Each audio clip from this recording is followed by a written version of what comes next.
Good morning. It's Lisa with Lisa Heal Yourself. Today I want to talk about trauma. I want to talk about trauma rising.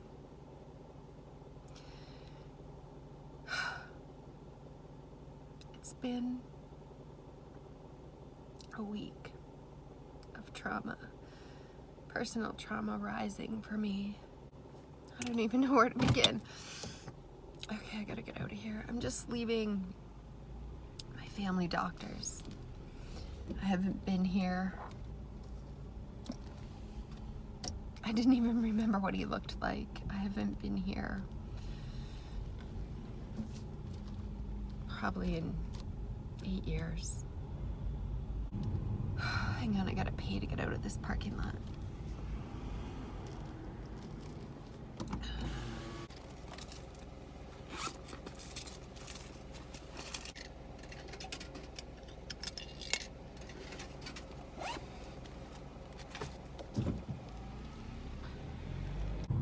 So I haven't asked my family doctor for anything.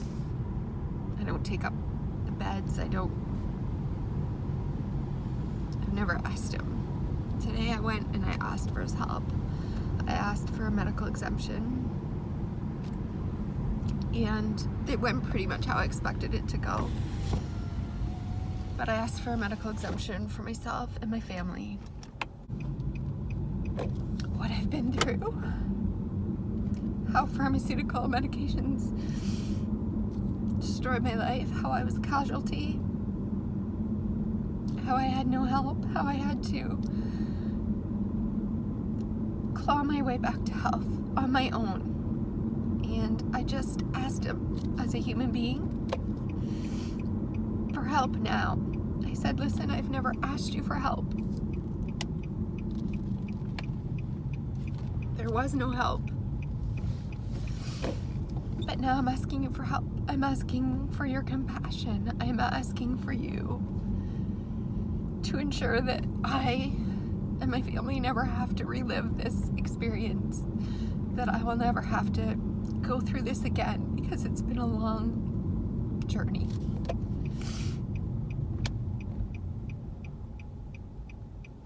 And he pulled out his sheets. He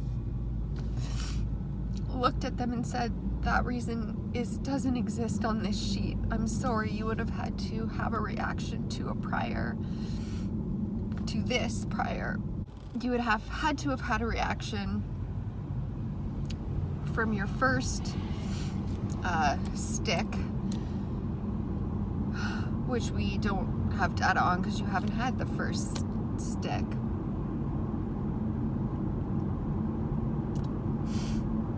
Or you would have had to have had in the past a severe anaphylactic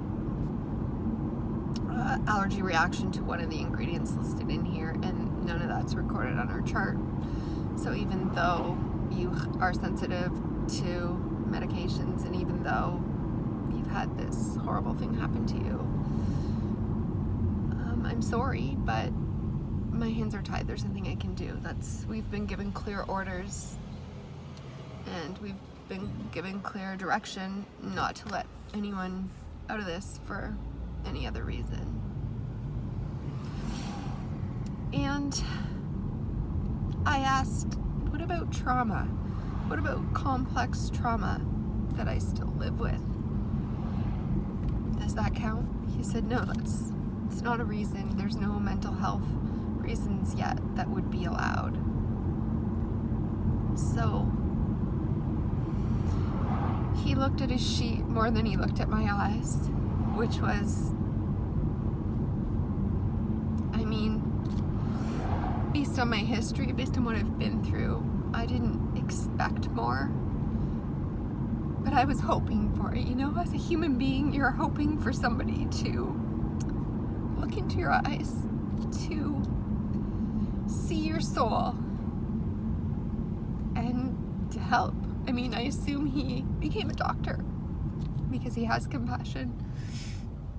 He wants to help, and never did he show me compassion during this talk or help. He said, I understand and I'm sorry what you've been through, but, you know, it's just, I said it was swept under the rug.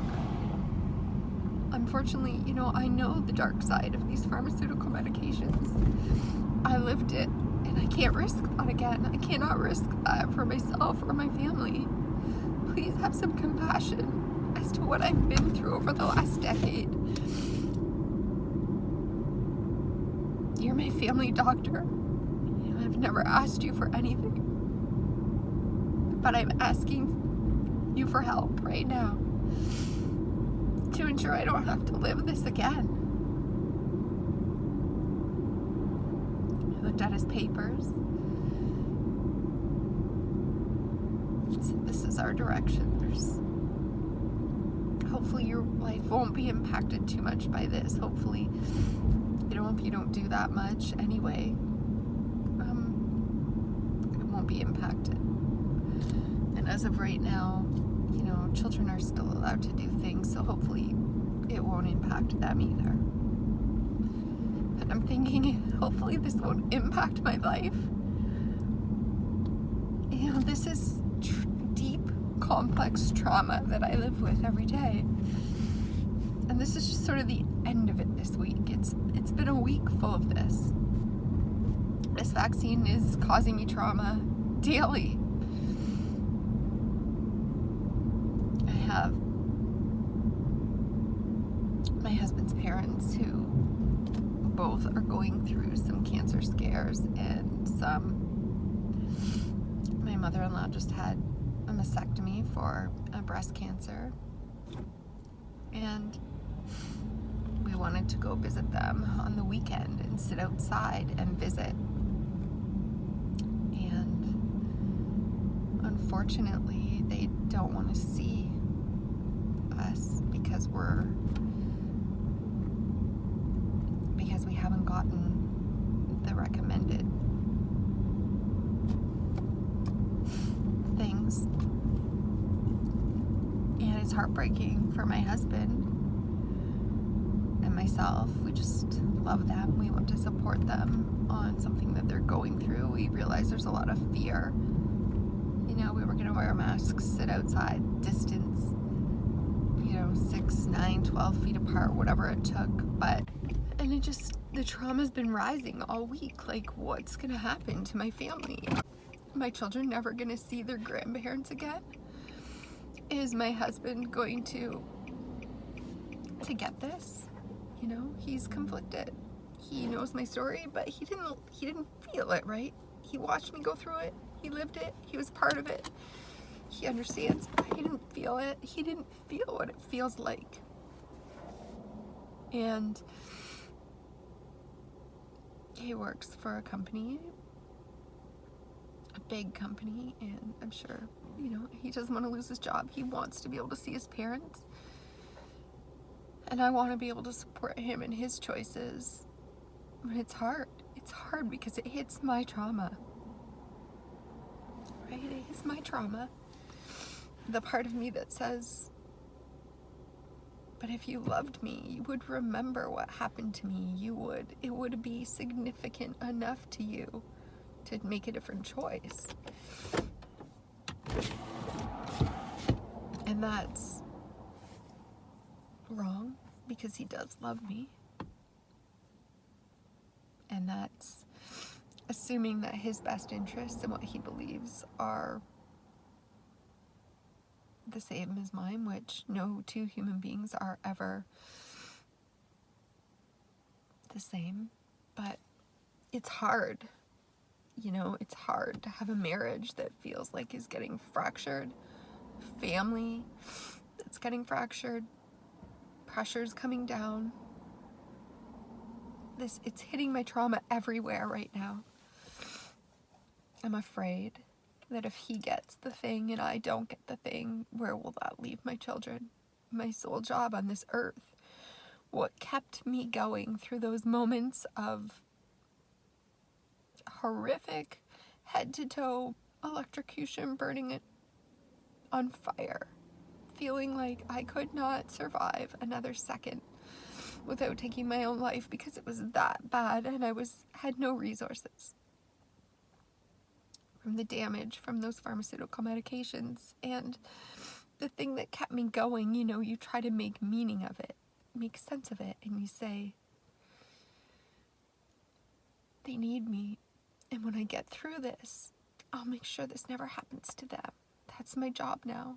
And that kept me moving forward, and now that's being threatened.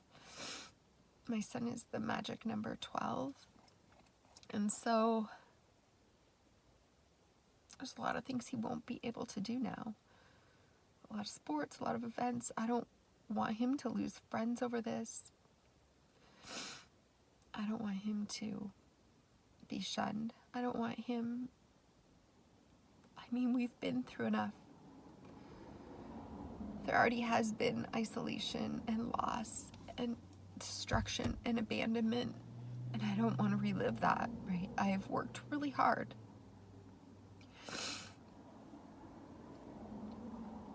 But as hard as I've worked on my trauma, this is unfortunately, I would say, probably the biggest last piece of the trauma that's still inside that needs to rise to the top.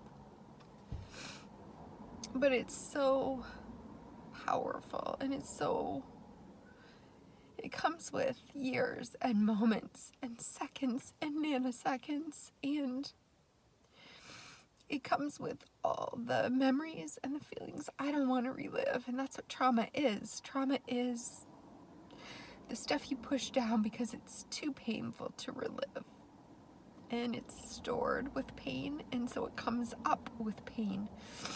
And I always knew, there would come a day when maybe me or my family would need a health intervention, or cancer, or an operation, or a medication, or something, and we would be faced with a choice that would bump into this trauma, right?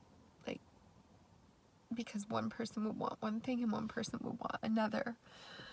But I didn't realize that this trauma would rise up all at once, in a few weeks, rising up, not able to get away from it or escape it because it's on everyone's mind in the world, It's gone from a personal belief and a personal choice to mandates and expectations and judgments and criticisms and blame. There's a real war going on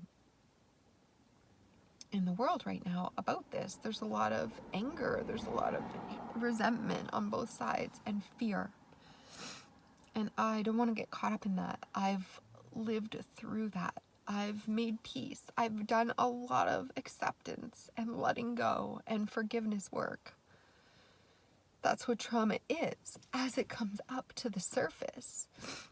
You do the forgiveness piece, you do the self-love, you do the inner work, you do the letting go, you do the feeling, you allow it to rise. But this is big, right? This is the last piece inside me, the piece that, this is my body.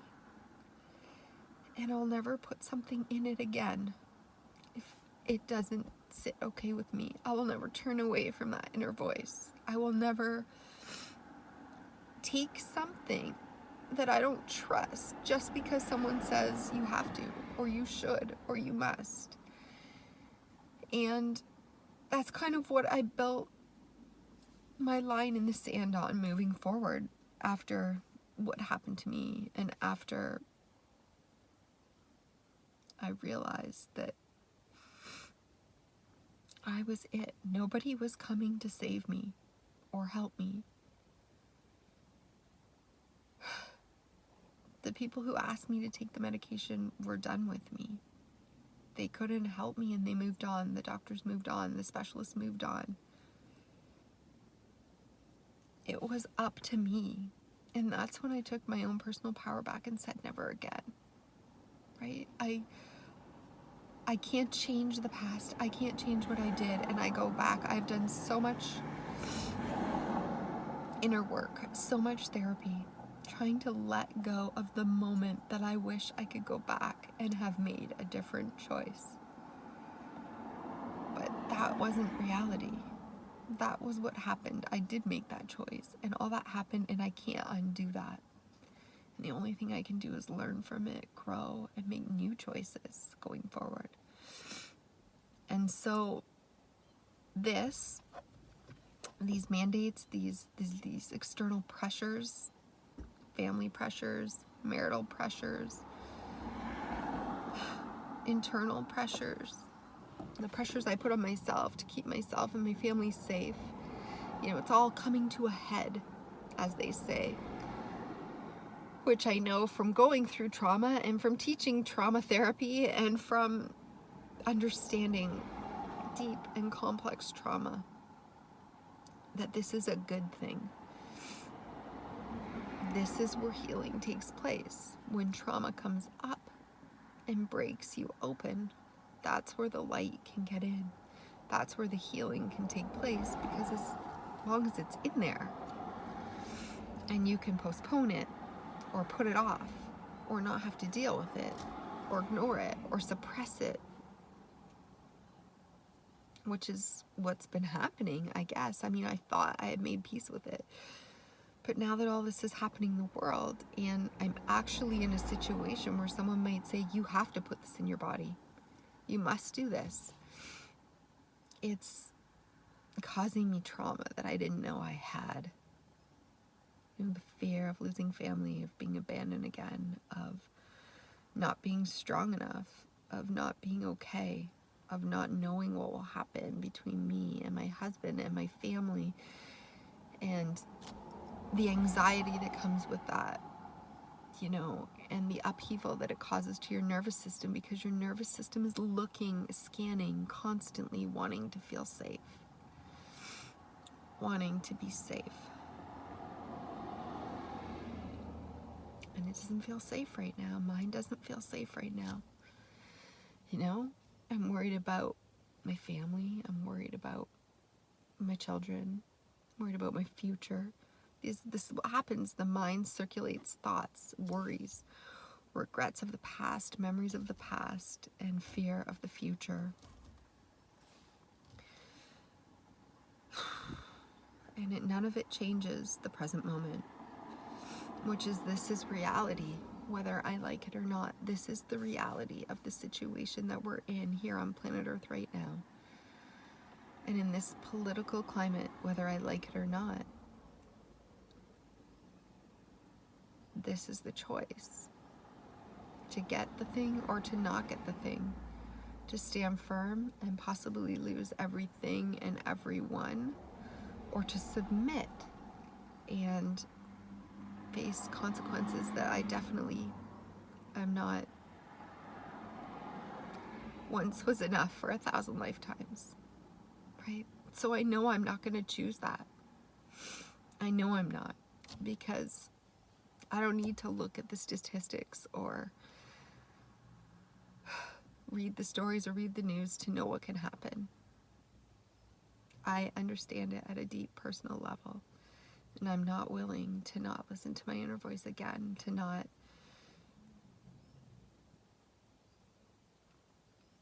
learn and grow from my own experiences, because I can't go back and change them. I can only learn and grow forward.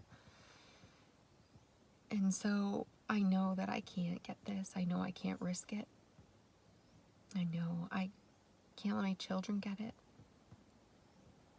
I'm afraid that when my husband gets it, or if he does, it will start to divide and fracture our family. But that's not a big enough reason for me to get it.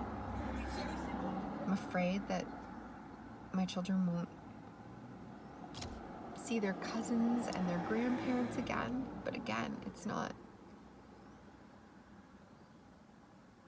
a good enough reason for me to get it, because I know when and if something goes wrong, there's only you. And so there's only me in this choice. But trauma. Just when you think you're okay, when you've made peace, when you've accepted, when you've let go, when you have evolved, when you've forgiven,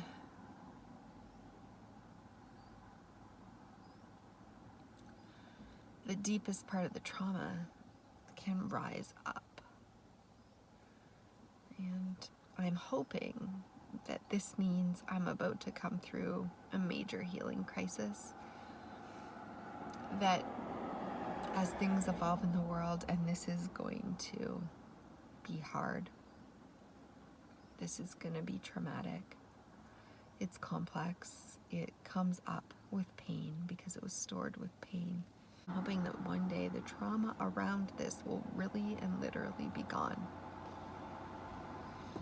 That talking about the thing that we're not even allowed to talk about won't spark anger or fear or resentment or pain or grief or sadness in me at all. It will just be a word, just like bird or sky or clouds. I will be unaffected by the power and the magnitude of the words around it, because I will have truly made peace with it. And that's how you do it with trauma. It doesn't all come up at once. It can't all come up at once. It would pull you under. It comes up in little bits over time when you're ready for it. So I don't want to go through this trauma. I've been crying all week, first with not being able to go see my in-laws, with not being able to be there for them after these treatments, with the arguments with my husband, with his different viewpoints. I know that this means I'm ready to deal with this, but I guess ready or not, it's coming for all of us. I want to come back with a new video, with a different energy, a more positive energy that says this is how we can get through our trauma. This is what we do when it comes up. This is what we do when the grief takes over us, when the anger takes over us, when the sadness, when the fear takes over us. This is what we can do in the moment. So I will be back with another video on that. This has gone too long to get into it all right now, and I'm too tired after my appointment. I mean, I knew that was going to happen, but I hoped, I hoped that compassion would be there. It doesn't change what I'm going to do. It doesn't change my choice. It would have just been nice on a few levels. It would have been nice because it would have made it easier for me in this world. And I think also what I was looking from the appointment was a little bit of compassion, kindness, validation. You matter. What you went through matters. Your story matters. I'm sorry for what you went through. We're sorry. We're sorry as a community. We're sorry as somebody who gives this pharmaceutical medication out. And I don't know that that would have healed anything, really, because what's past is past. Whether somebody's sorry or not is irrelevant. What happened happened. Nothing will ever undo it, But sometimes you just want that little bit of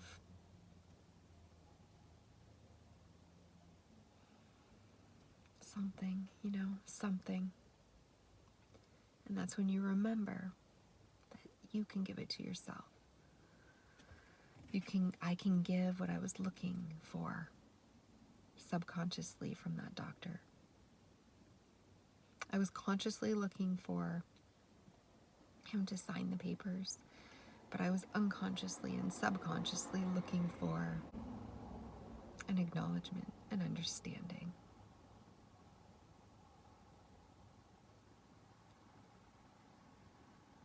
I was looking for him to look in my eyes and just see me. To say anything that let me know he saw and heard me, and for what it's worth, he's sorry. And that was all subconscious because I didn't know that before my appointment. But now that I know that, I realize that the only person who can give that to me is me, right? I can give that to my inner child. I can give that to the part of me that needs it. Deep love, deep compassion, deep kindness,